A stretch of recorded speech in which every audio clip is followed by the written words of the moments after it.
Welcome back to my channel vlogs by Pravi. So ఈరోజు ఈ వీడియోలో యాక్చువల్గా చాలామంది మా అబ్బాయిని గురుకులంలో చేర్పించిన తర్వాత చాలా క్వశ్చన్స్ అయితే కనుక వేస్తున్నారనమాట. సో ఇన్స్టాలో కూడా మెసేజెస్ అయితే కనుక వస్తున్నాయి. సో బాబుని ఎలా జాయిన్ చేయించారు, దానికి అప్లికేషన్ ఎలా పెట్టుకున్నారు, అండ్ ఎంట్రన్స్ ఎగ్జామ్ ఎలా ఉంటుంది, దాని ఫీజు ఎలా ఉంటుంది, అసలు దాని యొక్క అంత విశిష్టత కానీ ఆ ప్రాముఖ్యత ఏమిటి అని చెప్పేసి అని చాలామంది అడిగారండి. సో నేను ఈ వీడియోలో ఈ క్వశ్చన్స్ అన్నిటి కూడా నేను ఆన్సర్ చేస్తాను. సో దీనికి ఎలా అప్లై చేసుకోవాలి, మేము ఎలా కాంటాక్ట్ అయ్యాము అక్కడికి గురుకులంకి, అదంతా కూడా నేను ఈ వీడియోలో చెప్తాను. సో వీడియో అనేది స్కిప్ చేయకోకుండా లాస్ట్ వరకు చూసినట్లయితేనే మీకు అంతా కూడా అర్థమవుతుంది. సో ఆలస్యం చేయకుండా వీడియోలోకి వెళ్ళిపోదాం పదండి.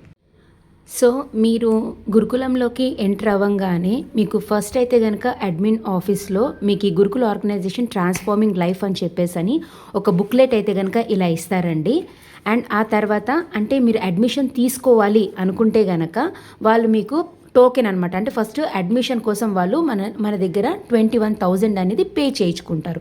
సో ఇది కూడా ఎప్పుడు పే చేయించుకుంటారంటే ముందు వాళ్ళు మీకు అడ్మిషన్ తీసుకోబోయే ముందు ఎంట్రన్స్ ఎగ్జామ్ అనేది పెడతారనమాట.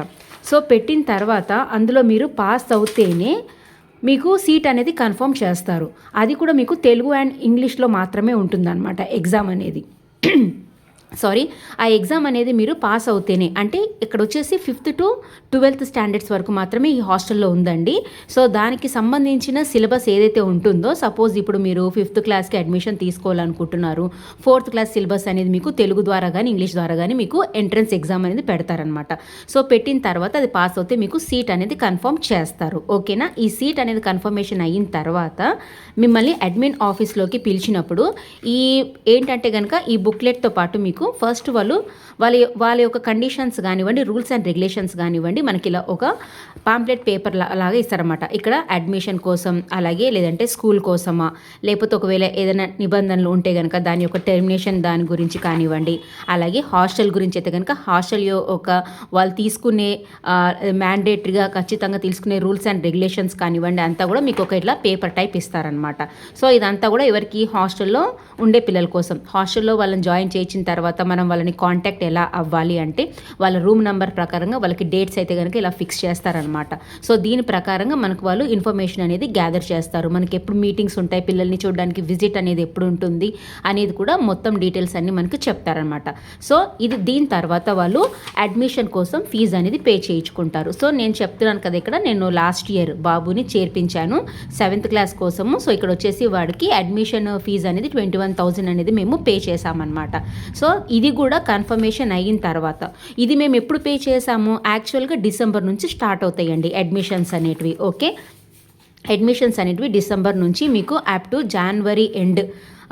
జనవరి కానివ్వండి, లేకపోతే ఫిబ్రవరిలో వరకు కూడా వాళ్ళకి అడ్మిషన్స్ జరుగుతూనే ఉంటాయి. ప్రాబ్లం అయితే కనుక ఏమీ లేదనమాట. సో దాని తర్వాత ఇక్కడ వచ్చేసి వీళ్ళు అంటే ఎందుకు ఇంత ఫేమస్ గురుకుల్స్ అనేటివి అంటే కనుక వీళ్ళు వచ్చేసి ఒక 3 ఆచారాలు అయితే కనుక వాళ్ళు ఫాలో అవుతారండి. అది వచ్చేసి బ్రహ్మ విద్య, సద్విద్య అండ్ ఇంకొకటి విద్య. సో ఈ 3 దానిల ప్రకారమే వాళ్ళ గురుకులం అనేది వాళ్ళు రన్ చేస్తూ ఉంటారనమాట. ఇప్పుడు అంటే పెద్దవాళ్ళని ఎలా గౌరవించాలి, మనం సొసైటీలో ఎలా ఉండాలి, మన యొక్క హ్యాబిట్స్ ఏంటి, మన స్కిల్స్ అనేవి ఎలా ఇంప్రూవ్ చేసుకోవాలి, మనం పూజ అనేది ఎలా చేయాలి, మార్నింగ్ టైంలో మన యొక్క డివోషన్, మన యోగా అనేది ఎలా చేసుకోవాలి, మన మైండ్ అనేది ఎలా పీస్ఫుల్గా ఉండాలి, మనం పేరెంట్స్కి రెస్పెక్ట్ ఎలా ఇస్తున్నాము, సిబ్లింగ్స్కి ఎలా ఇస్తున్నామని చెప్పేసి అంతా కూడా మీకు దీని ద్వారానే ఈ 3ను అనుసరించే ఈ విద్యల గురించి ఇందులో మీకు ఎక్స్ప్లెయిన్ కూడా చేస్తారనమాట.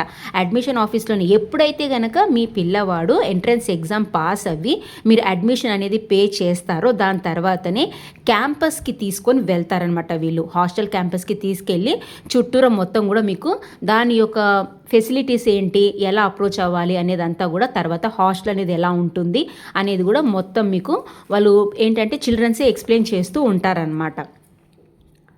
అండ్ ఇక్కడ వీళ్ళ బ్రాంచెస్ అనమాట. సో వీళ్ళ బ్రాంచెస్ వచ్చి ఫస్ట్ బ్రాంచ్ వీళ్ళది రాజ్కోట్, తర్వాత హైదరాబాద్, బెంగళూరు, కలబుర్గా. సో మొత్తం వీళ్ళకి ఆల్మోస్ట్ వచ్చేసి ఇలా బ్రాంచెస్ అన్నీ కూడా వీళ్ళకు ఉన్నాయండి.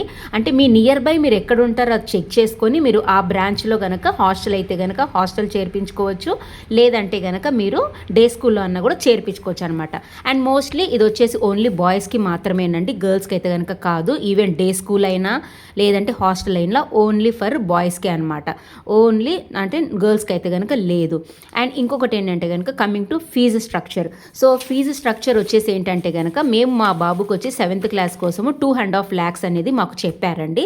సో 2.5 lakhsలో కూడా ఏంటంటే వాళ్ళు ఒక 2 ఇన్స్టాల్మెంట్స్ అయితే కనుక ఇచ్చారనమాట మాకు.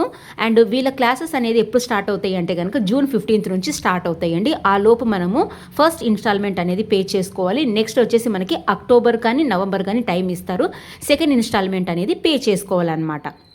అండ్ ఇది ఎక్కడ ఉంది అంటే కనుక ఇది మొయినాబాద్ చేవెళ్ళ దగ్గర ఉందండి. అంటే మీకు చిలుకూరు ఆల్మోస్ట్ హైదరాబాద్లో ఉన్న వాళ్ళందరికీ చిలుకూరు అనేది ఎక్కడుందో తెలుసు కాబట్టి, సో చిలుకూరు దగ్గర మీకు ఆపోజిట్లోనే మీకు వచ్చేసి మెయిన్ రోడ్ మీదనే మీకు ఈ క్యాంపస్ అనేది కనిపిస్తుంది. సో ఇది వచ్చేసి చేవెళ్ళ అనమాట. మీరు గూగుల్లో కూడా మీరు కొట్టినా కూడా శ్రీ స్వామినారాయణ గురుకుల్ ఇంటర్నేషనల్ స్కూల్ చేవెళ్ళ అని కొడితే కనుక మీకు డైరెక్షన్స్ వచ్చేస్తాయి. అలా మీరు డైరెక్ట్గానే అప్రోచ్ అవ్వచ్చండి, మీకు ఇందులో ప్రాబ్లం అంటూ ఏం లేదు. వెళ్తే కనుక మీకు అడ్మిషన్స్ ఉన్నాయా లేదా, ఒకవేళ అడ్మిషన్స్ ఉంటే కనుక ఎంట్రన్స్ ఎగ్జామ్ పెడతారు. మీరు చక్కగా ఎంట్రన్స్ ఎగ్జామ్ రాయిపించి మీ పిల్లలతోటి వాళ్ళు పాస్ అవుతే కనుక మీరు ఫీజు అనేది పేమెంట్ చేసుకోవచ్చు. తర్వాత హాస్టల్ గురించి మీకు ఫెసిలిటీస్ గురించి వాళ్ళు ఎక్స్ప్లెయిన్ అయితే కనుక చేస్తారండి. సో ఇదండి ఈరోజు నేను మీకు టాపిక్ అనేది మీకు టోటల్గా ఇచ్చానని చెప్పేసి అని అనుకుంటున్నాను. అండ్ దాని తర్వాత మీకు ఇదే వీడియోలో నేను ఇంకొకటి కూడా వాళ్ళకి ఎర్లీ మార్నింగ్స్ అనేటివి ఎలా స్టార్ట్ అవుతాయి అనేది కూడా నేను ఒక క్లిప్ అయితే కనుక చూపిస్తాను. సో అది కూడా చూసేసేయండి. ఇంకా ఏమైనా డౌట్స్ ఉంటే కనుక నా కామెంట్ బాక్స్లో అయితే కనుక మెన్షన్ చేయండి, నేను తప్పకుండా మీకు కింద ఆన్సర్స్ అయితే కనుక ఇవ్వడానికి అయితే కనుక ట్రై చేస్తాను. ఓకేనా అండి? సో ఇన్ఫర్మేషన్ మీకు వాల్యూ అనగా ఉన్నట్టయితే కనుక నా వీడియోని లైక్ చేయండి, కామెంట్ చేయండి, షేర్ చేయండి. ఇంకొంతమందికి రీచ్ అనేది అవుతుంది. సో వాళ్ళు కూడా ఈ యొక్క ఇన్ఫర్మేషన్ అనేది వాళ్ళకు కూడా తెలియడానికి ట్రై చేస్తారు. ఓకేనా అండి? సో నెక్స్ట్ వీడియోతో మళ్ళీ మీ ముందు కలుస్తాను. 2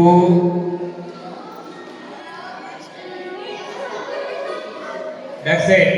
One negative 3